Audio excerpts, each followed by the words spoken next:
May it please the Court, my name is Chris Winter, and I represent Oppenheimer Trust Company. The appellees argue that there was no process that was necessary in order to remove Oppenheimer as the trustee, and they say because the trust provided that the parties could remove with or without cause. One, the trust didn't provide that. The trust provided Oppenheimer named as the trustee in the trust? I'm sorry? How did Oppenheimer get to be the trustee? Oppenheimer got to be the trustee back in 2005 when the previous trustee was taken off of the case and Oppenheimer was in. I'm sorry? Oppenheimer was appointed by the court, was it not? It was not designated by the settlor.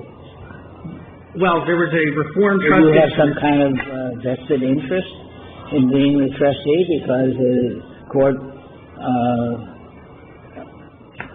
was kind enough to appoint you as a trustee and you got paid for your services? Judge, Oppenheimer was appointed as trustee by the court, but didn't appear in that proceeding and wasn't a party to that original proceeding. Okay. Second of all, this was a full separate and totally unrelated proceeding. How did Oppenheimer get to be the trustee of the trust? Was appointed by the court.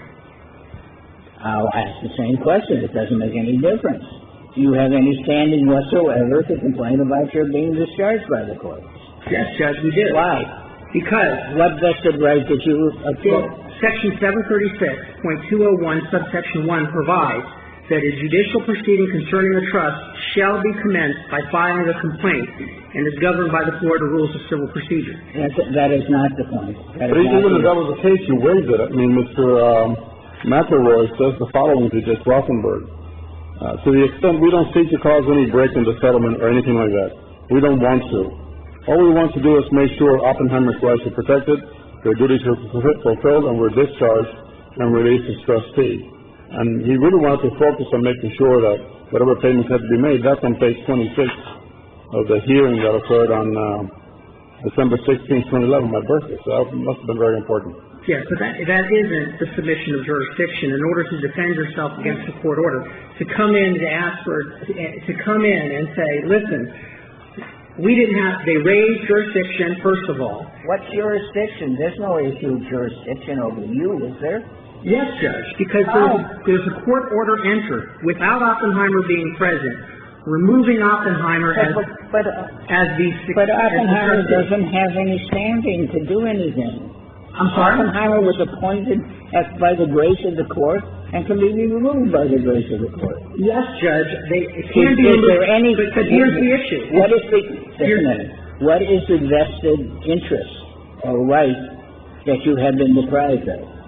We have been deprived of our due process rights for a notice and opportunity to be heard relating to the removal. You only have an opportunity to be heard in defense of some cognizable right. What is the cognizable right that you have to continue to be the trustee? Oppenheimer's right under the trust document to be trustee, which was put forward by the parties. Oppenheimer was appointed and took their duties. There is nothing in the document. There's only the appointment of the court. Now, what case says that you have any standing whatsoever to complain about your being removed in any way? Judge, because removal is governed by 736.07. What case says that? A trustee is an indispensable party. What case says that? I don't have a case off the top of my head, Judge, but I... And you don't have it in the bowels of your brief either, do you? Well, I apologize for that, Judge. I wasn't the author of the brief. But you don't have to apologize. It doesn't matter. It's a fact. The removal of the trustee, though, is governed, when the court is intervened in order to do that, is governed by the Florida Rules of Civil Procedure. That is a provision in the trust code.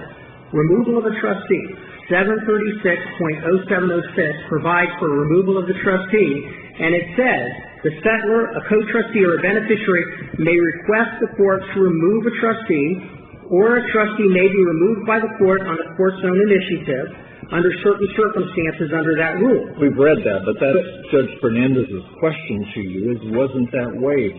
You finally are told you've been discharged. The beneficiaries do not want you anymore. You're discharged. So you come in and you say, all we want to do is wrap up, and you want to do an accounting. The beneficiaries waive accounting. Now, why do you need to hold back $1 million or $500,000 in order to walk away from the trust? Judge, because in this circumstance, there was a settlement agreement that said, between these parties, not in which Oppenheimer was a party, that said that they were going to go against Oppenheimer. What happens if you get notice? What happens if you win this appeal, in other words? Well, What happens? Well, one, there's a order to show cause in the lower court trying to hold my client in criminal contempt related to whether they complied or didn't comply with that court order. And We have you to object to that?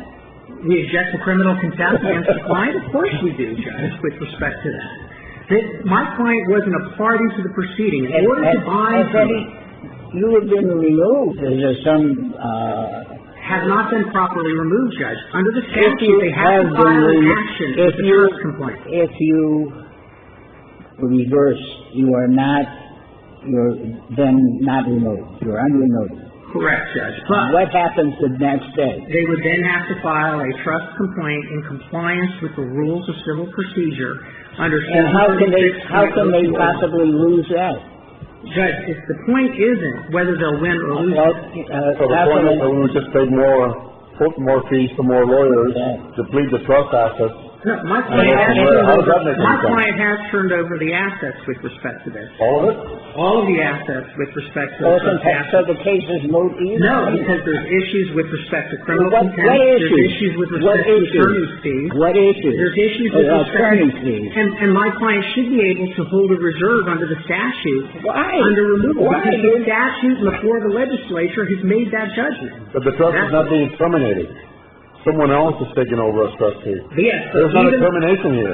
It doesn't matter when termination termination. removed. 736.0707 says, a trustee who has resigned or been removed shall within a reasonable time deliver the trust property within the trustee's possession to the co-trustee. Which they did. Subject to the right of the trustee to retain a reasonable reserve for the payment of debts and expenses. What are the payments and debts? What is a reasonable reserve? One is an issue with respect to trustees' fees, which... You've had ample time now to accumulate or identify those expenses. So do you know what they are now? Yes, Judge, there's attorney's fees and there's trustees' fees. Have they been specifically delineated? They have, final accounting hasn't been given, a trust complaint to do a final accounting, or the final accounting was attached to a trust complaint, but that hasn't yet been. In other words, this has nothing to do with the protection of the assets of the trust. It has only to do with the fees of the trustee and his lawyers. No. The trust has no interest whatsoever in Oppenheimer being there or not being there. Judge, Oppenheimer is the trustee, and you can not anymore. Judge, the order itself cannot bind Oppenheimer unless Oppenheimer was made a party. This is a separate guardianship proceeding that they want to serve with process. Oppenheimer makes itself a party when it comes in before the court and argues about the amount of the reserve. No, now, here's a musical question for you.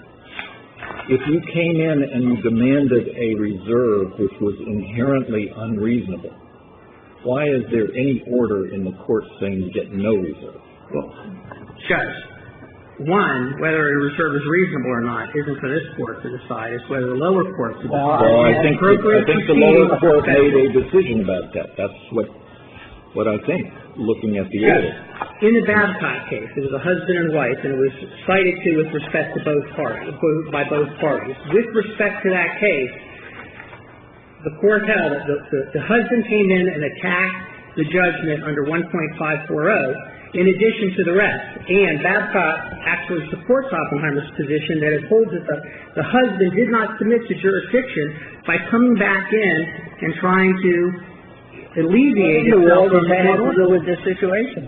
It has the same Oppenheimer coming in order to get a reserve. Oppenheimer is a trustee appointed by the court. This is the bootstrap of all time. No, Judge. Under the rules. The jurisdiction of the court is only invoked to the extent of a complaint. You and it's not invoked are right now, and in all due respect, an officious intermeddler in this proceeding. You have no business being here.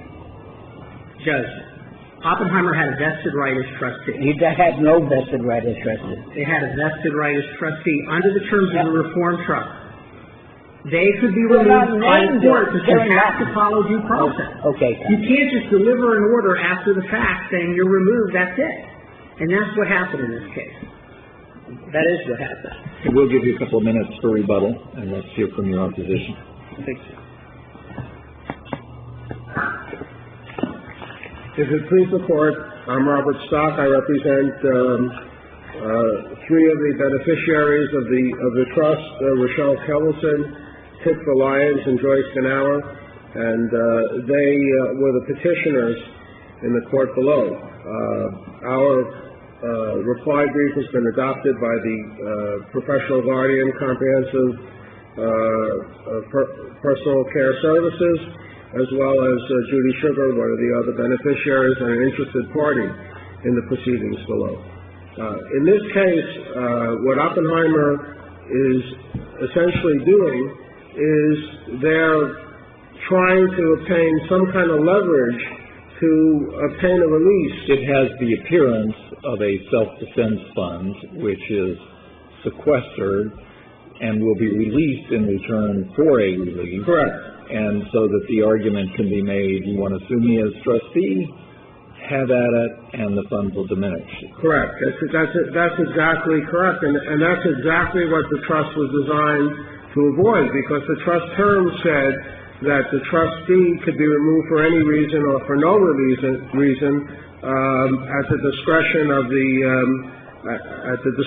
the co-trustee. Well, unfortunately, the co-trustee became incapacitated. And the guardian didn't have any power to do that, right? That's unfortunate, but fortunately, we have comprehensive personal care services to step into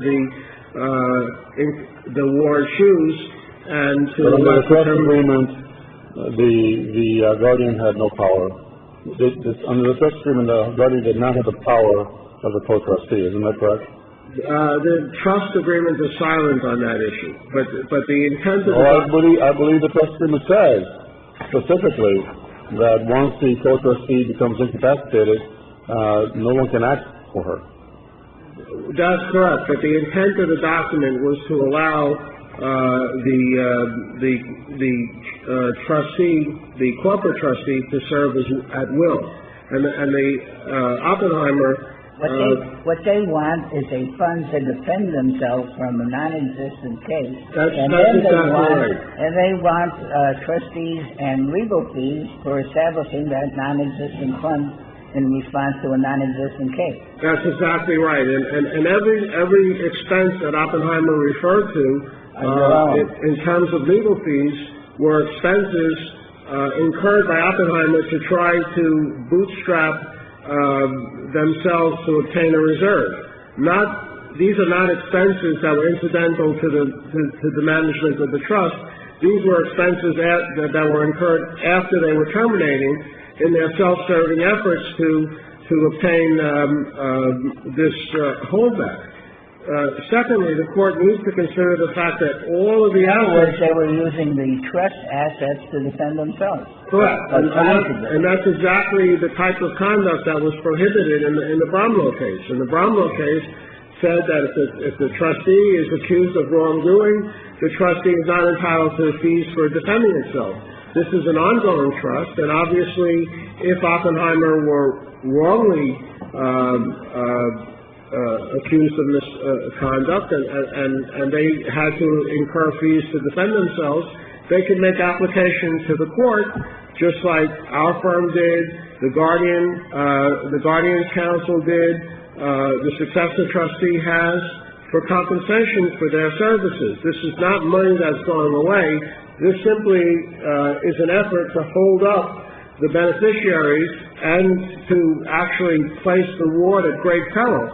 Mr. Stock, has Oppenheimer filed an accounting of final expenses with the court? Well, that's an interesting question, and in fact, they attempted to file an accounting, and what they did was they took a stack of papers representing all the purported transactions, and they stapled those papers to a piece of paper and said, "Here, guys, go ahead and figure out what it is that we did." It wasn't an accounting that comports with Florida statutes, and it certainly was an accounting that was gratuitous and officious because it occurred after they were discharged, after there was an implied waiver of an accounting, and after the court ordered them to simply transfer the funds. The accounting only becomes impacted unless the court orders it. If the court orders otherwise, Oppenheimer is not obliged to render an accounting. It's certainly not something that we want. It's something that Oppenheimer wants. Oppenheimer doesn't have a vested interest to produce an accounting against the beneficiaries. Well, I guess what I really want to know, they might have been entitled to some fee for the final work they did with respect to the trust.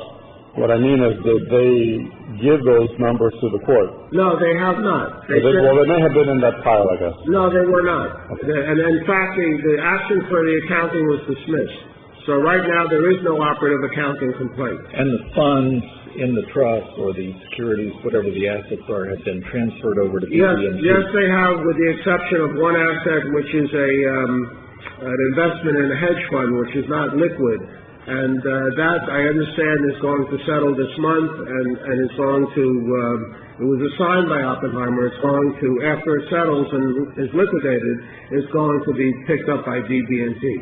So, even if Oppenheimer somehow was right, which there is no indication that's the case, all the funds have been transferred, and you can't undo what has already been done and what has already been transpired. Oppenheimer attempted to obtain a stay in the court below. They were denied that. They attempted to obtain a stay in this court, I might add, without a bond. They were denied that. And now it would be very detrimental to the ward and to the beneficiaries to have to shift this complicated trust. There were over 300 different individual shares of stock that were transferred back to Oppenheimer, and then back again to a trustee in some kind of ritualistic exercise. What is Oppenheimer's remedy for being reimbursed for the reasonable bona fide expenses now? All they have to do is make an application like any of us do. We don't have a holdback. We don't have a fund, a piggy bank fund that we could just put our hands into to take out funds that we think are reasonable. They could make an application for their expenses. It's an ongoing trust. It has substantial assets in it, and the court can decide whether or not the application is meritorious. There's no prejudice to Oppenheimer. I was just thanking you for your answer to my question. But your time's up anyway. I think we have your point. I thank you for concluding.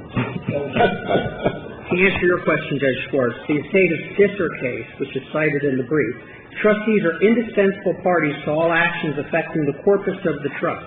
That's also provided. It doesn't affect the corpus of the trust. It affects the trust. It does affect the turnover of the corpus of the trust. Does affect the corpus of the trust. Case. I'll give you credit for that.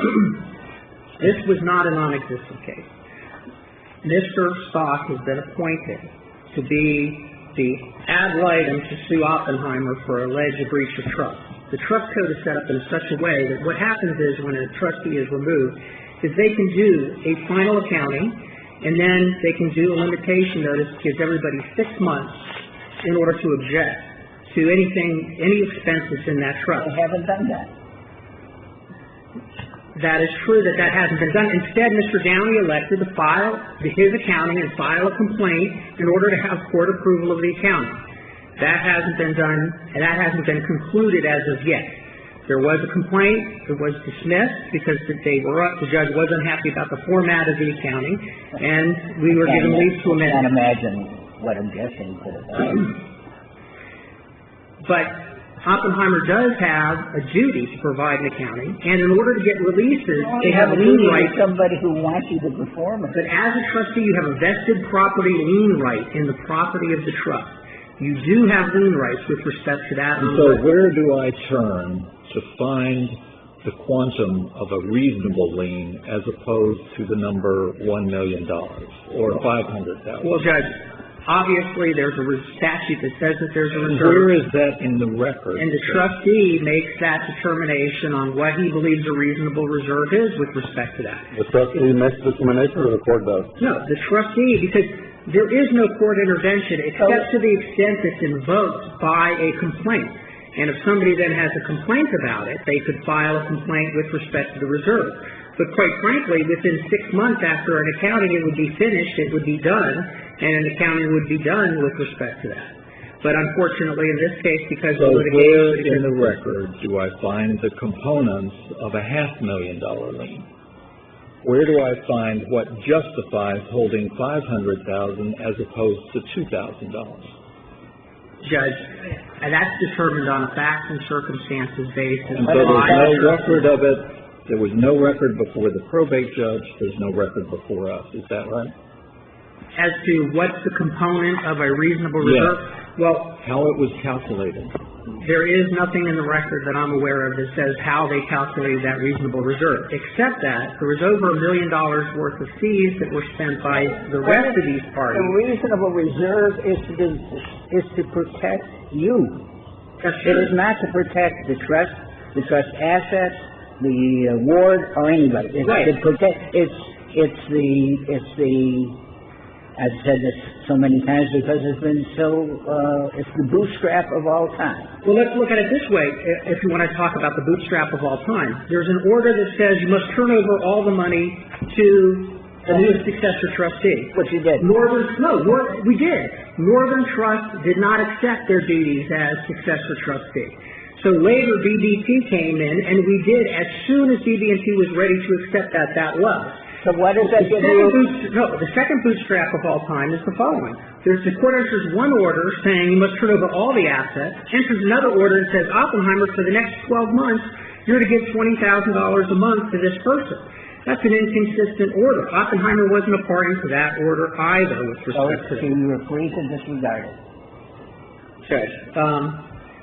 The trial court never made any determination, just denied a motion for rehearing. It never made a determination that the amount was unreasonable in any way with respect to what was demanded. They just said no reserve, period. And obviously, as a matter of law, Oppenheimer was entitled to some reserve to complete its duties with respect to that. Whether or not it's reasonable would determine based on the facts and circumstances, which we can't establish a record here. We ask that the court reverse. Oppenheimer doesn't want to be trustee, but they should be entitled to a reserve as determined to be reasonable and should be entitled to their final expenses with respect to that. Thank you. Thank all of you.